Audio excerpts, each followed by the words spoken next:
Study. तो जैसे कि हमारा टीजीटी बायोलॉजी का हम एक साथ तैयारी कर रहे हैं, तो उसमें मैं नोट शेयर कर रही हूँ आपको। तो पहले की नोट्स मैं शेयर कर चुकी हूँ, प्लेलिस्ट में जाके आप उसको देख सकते हैं। बायोलॉजी के पूरा है, जूलॉजी बॉटनी हम लोग इसमें साथ में पूरे पढ़ने वाले हैं। मतलब बेसिकली मैं नोट शेयर कर रही हूँ, आप उसको देख लीजिएगा, आपके लिए बहुत ही हेल्पफुल रहेगा, बहुत ही सटीक नोट्स है। आप अगर बहुत सारी बुक्स पढ़ेंगे देन आप उसको शॉर्ट नोट्स बनाएंगे, तो ये आपको एक शॉर्ट नोट के रूप में ही है।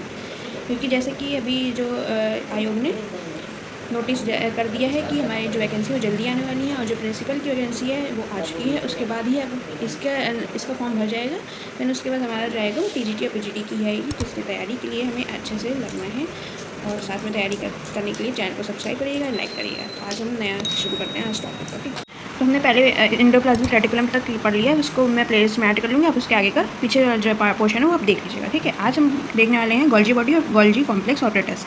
इसको जो डिस्कवर किया कैमरो गोल्जी ने किया है 1898 में। परकिंजे सेल में किया था, कैट और आउल की नर्व सेल में इन्होंने किया था। जो प्लांट्स में जो गोल्जी बॉडी होता है उसको हम डिक्टियोसोम के नाम से हम जानते हैं, उसे डाल्टन बॉडी भी कहते हैं, और इसे बेकर बॉडी कहते हैं। ये सब इंपॉर्टेंट है, अलग नाम से आपसे पूछे जा सकते हैं, ठीक है। देन इसको बोलते हैं traffic police of the cell, ठीक है। ये इसमें फॉर्म होता है ER वेसिकल्स से। ये जो ऑर्गेनल्स शो करता है, ये सिर्फ पोलरिटी शो करता है। इसमें मतलब इसमें दो फेज होते हैं, एक सिस फेज होता है और एक ट्रांस फेज होता है, ठीक है। जैसे कि ये वाला जो पोर्शन होता है वो सिस होता है, मतलब ये कॉन्वेक्स की जैसे कम दिखता है, और ये अंदर एक ऐसे जो यू शेप का दिख रहा है, ये हमारा ट्रांसफेज हो जाएगा, इसे कॉन्केव मटेरियल भी बोलते हैं, ठीक है। इसके जो साइड वाला है ये है गोल्जी बॉडी वैक्यूल बोलते हैं, इसको क्रिस्टी बोलेंगे। देन इसके जो किनारे वाले पोर्शन है इसे वेसिकल बोलते हैं, ठीक है। तो ये है गोल्जी बॉडी। देन इसमें कंपोनेंट गोल्जी बॉडी के कौन कौन से होते हैं, तो जैसे कि मैं बताया, गोल्जी क्रिस्टनी होता है, गोल्जी वेसिकल और गोल्जी वैक्यूल। यूनिट जो होती है गोल्जी बॉडी, इसे यूनिट बोलते हैं। क्रिस्टनी अभी बताया हमने, क्रिस्टनी कहाँ है, ये जो यू शेप है, इसी ये वाला पोर्शन कौन सा है, ये सिस है, अंदर वाला ट्रांस है। तो क्रिस्टनी है ये। इसमें जो होता है ये फॉर्म्ड स्मूथ एंडोप्लाज्मिक रेटिकुलम से बनी होती है। फिर आता है गोल्जी वेसिकल्स, ये कॉर्नर प्रेजेंट होते हैं, लाइक ये जो किनारे हैं यहाँ प्रेजेंट होते हैं, और ये जो होते हैं वो क्रिस्टनी से अटैच होते हैं, ठीक है। वैक्यूल्स जो हैं, वैक्यूल्स गोल्जी क्रिस्टनी से बना होता है, ठीक है। इसका जो फंक्शन देख लेते हैं। Formation of the cell wall का फॉर्मेशन होता है। इसमें फॉर्मेशन ऑफ 1 डिग्री लाइसोसोम है। Help in the packaging of the protein की पैकेजिंग में हेल्प करता है। Processing of the modification of protein के मॉडिफिकेशन में हेल्प करता है। पैक्टिन और हेमिसेलुलोज का फॉर्मेशन करता है। ग्लाइकोप्रोटीन का फॉर्मेशन करता है, और फॉर्मेशन ऑफ ग्लाइकोलिपिड। तो मोस्टली जो है प्रोटीन के सिंथेसिस में ही हेल्प करता है ये हमारा गोल्जी बॉडी, ओके। और इसका जो formation of the acrosome of sperm में भी हेल्प करता है। जो एक्रोसोम होता है, जो ऊपर का हेड पोर्शन होता है स्पर्म का, उसमें ये हेल्प करता है। और प्लाज्मा मेम्ब्रेन की रिसाइकलिंग में भी प्लाज्मा मेम्ब्रेन का ये हेल्प करता है, ठीक है। तो ये गोल्जी बॉडी हो गया। इसमें आप देख लीजिए, इसका स्क्रीनशॉट आपको लेना है तो आप ले सकते हैं, ठीक। देन हम अनदर सेल ऑर्गेनल पढ़ते हैं, जैसे लाइसोसोम को डिस्कवर किया था डी डेव ने। ये सिंगल मेम्ब्रेनस होता है, ये प्रेजेंट होता है एनिमल सेल में, सिर्फ RBC में इसमें प्रेजेंट, मैच्योर RBC में होता है, ठीक है। ये जो बनता है जी packaging of the Golgi body through the Golgi vacuole. जो किनारे पे जो वैक्यूल गोल्जी बॉडी में लगा होता है, ये उसी से फॉर्म होता है लाइसोसोम।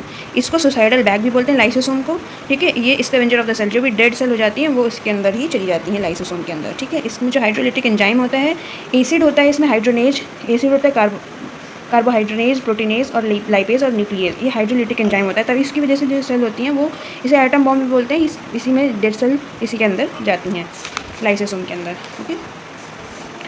इसका जो स्टेनिंग में यूज़ किया जाता है, इसे मार्कर एंजाइम भी बोलते हैं, एसिड फॉस्फेटेज एंजाइम के रूप में इसको काम किया जाता है। इसका जो स्ट्रक्चर होता है 1 डिग्री लाइसोसोम, 2 डिग्री और 3 डिग्री। इसको प्रोटियोलियोसोम भी बोलते हैं। ये गोल्जी बॉडी के पैकेजिंग से फॉर्म होता है, ठीक है। ये इसके अंदर इनएक्टिव एंजाइम होता है, इसके अंदर एक्टिव एंजाइम होता है। और जो 3rd डिग्री होता है वो डाइजेशन को, मेन टारगेट उसका डाइजेशन पे होता है, ठीक है। ये आप नोट्स इसको पढ़ लीजिएगा। देन इसके लाइसोसोम के फंक्शंस देख लेते हैं।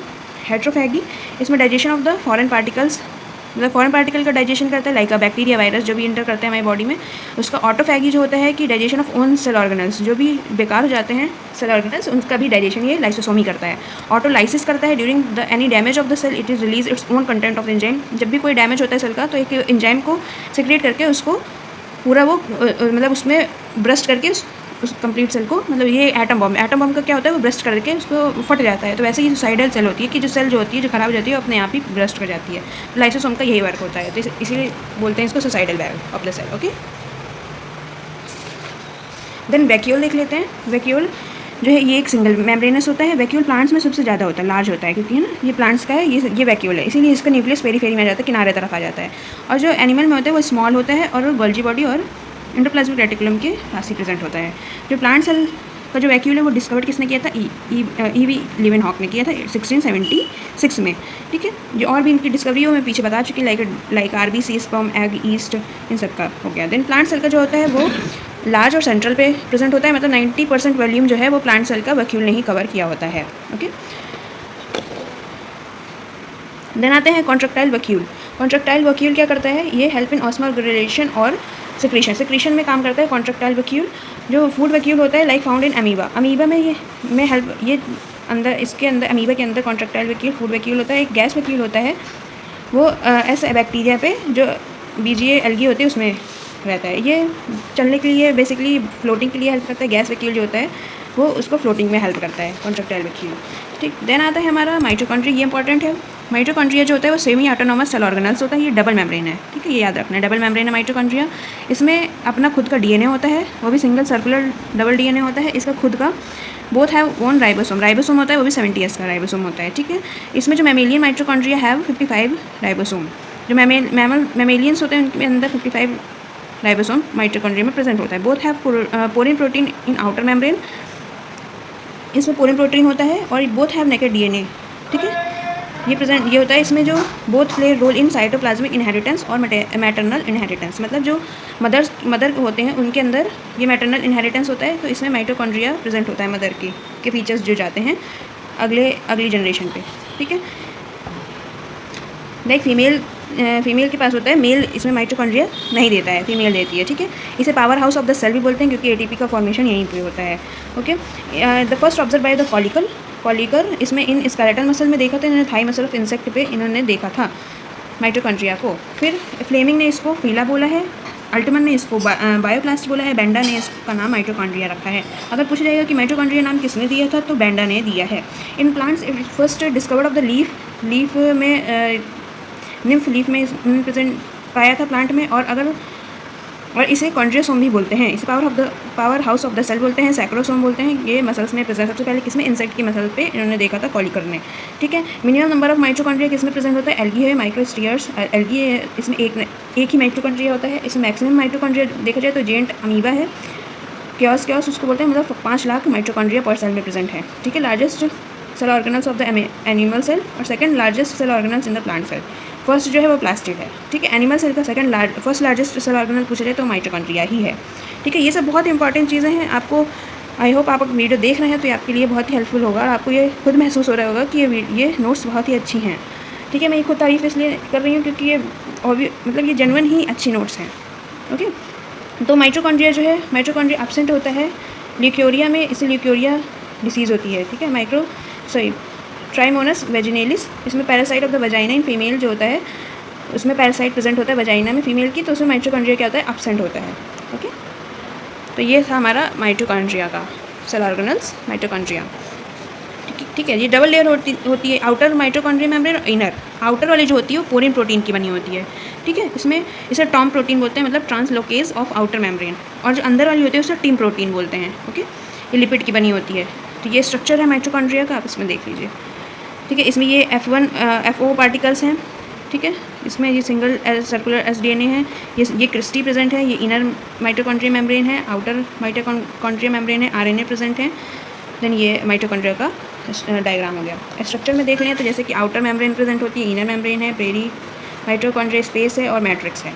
ओके, ऑक्सीसोम जो होते हैं उसमें FO और F1 पार्टिकल बोलते हैं। इसको ये डिस्कवर्ड किया था इन्होंने, इसको हम टेरेंडीज और मोरान पार्टिकल्स भी बोलते हैं। अदर नेम इसका रैकर्स पार्टिकल्स भी हो गया, एलिमेंट्री पार्टिकल बोलते हैं, ATP synthesis unit of the mitochondria भी बोला जाता है। ठीक है, इसके जो FO पार्टिकल है इसके ऊपर वाले भाग हेड बोलते हैं, वो F1 कहलाता है, और स्टेज जो होता है FO होता है। तो ये सब ये F1 पार्टिकल ये भी इंपॉर्टेंट है। ओके, तो हमारा ये हो गया structure of the mitochondria. Then oxysome जो रिस्पॉन्सिबल होता है वो ATP सिंथेसिस में रिस्पॉन्सिबल होता है। ठीक है, स्मॉलेस्ट इसमें मशीन के होते हैं F1 पार्टिकल F1। तो ये पूरा ये स्ट्रक्चर दे रखा है कैसे कैसे ये टिम प्रोटीन कहाँ प्रेजेंट होता है और टॉम प्रोटीन कहाँ प्रेजेंट होता है। ओके, देन माइटोकॉन्ड्रिया की जो आउटर मोस्ट मेम्ब्रेन जो होती है वो माइटोप्लास्ट बोलते हैं, और जो माइटोकॉन्ड्रिया ऑफ द सेल उसे कॉन्ड्रियोसोम भी बोलते हैं।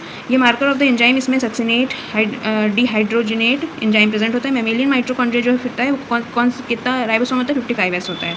ओके, फंक्शन क्या है माइटोकॉन्ड्रिया के, तो ये एरोबिक रिस्पिरेशन में हेल्प करता है, रिएक्शन जो लिंक रिएक्शन और इसे गेटवे रिएक्शन में क्रेब्स साइकिल में हेल्प करता है, इलेक्ट्रॉन ट्रांसपोर्ट सिस्टम में इनर मेम्ब्रेन जो होती है वो हेल्प करती है, site of the synthesis of ATP का सिंथेसिस करता है, मतलब एनर्जी यहीं से, इसीलिए इसको पावर ऑफ द सेल भी बोलते हैं।